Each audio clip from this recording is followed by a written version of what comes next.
Well, China's investment in Australia is triple the amount previously reported, according to a new Productivity Commission review into foreign investment.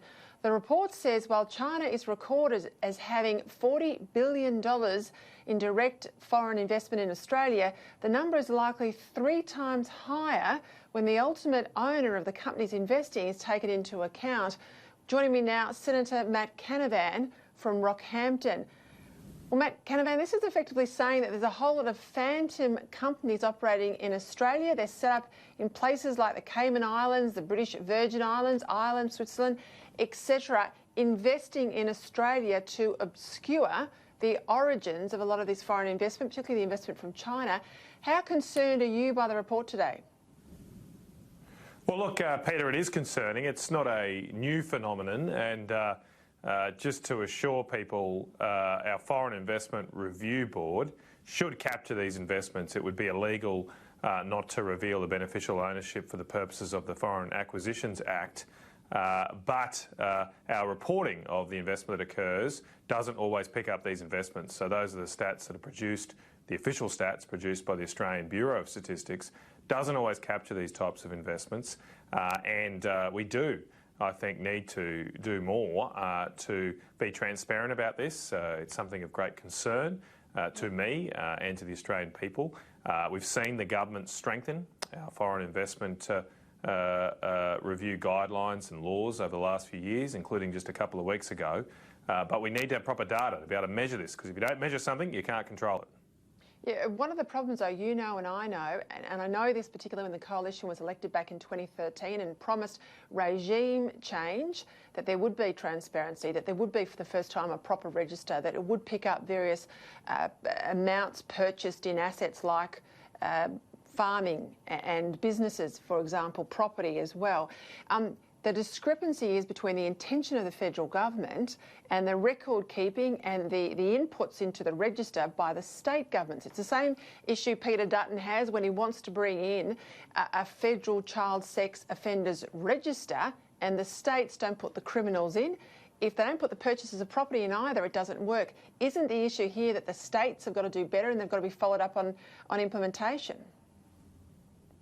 Well, there are two issues, and I think we need to be clear that there's no evidence here that the laws as made for foreign acquisitions reviews are being breached or not being effective.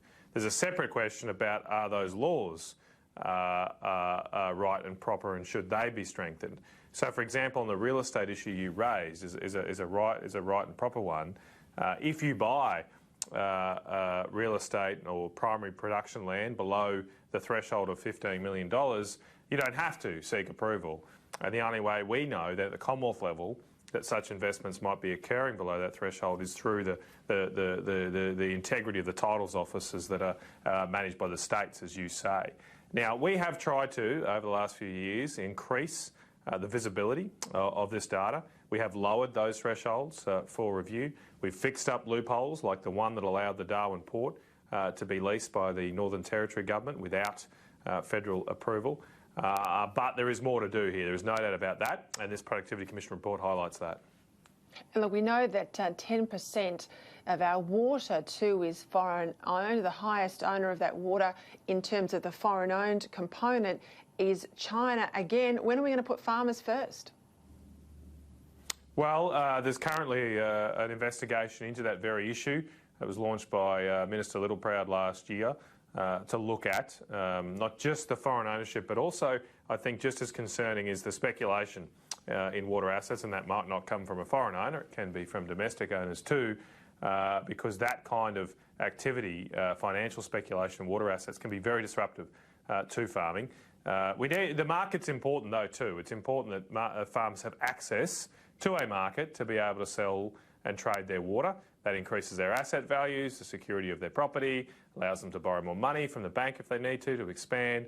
But we need to avoid that unhelpful speculation which can destroy certainty and increase volatility.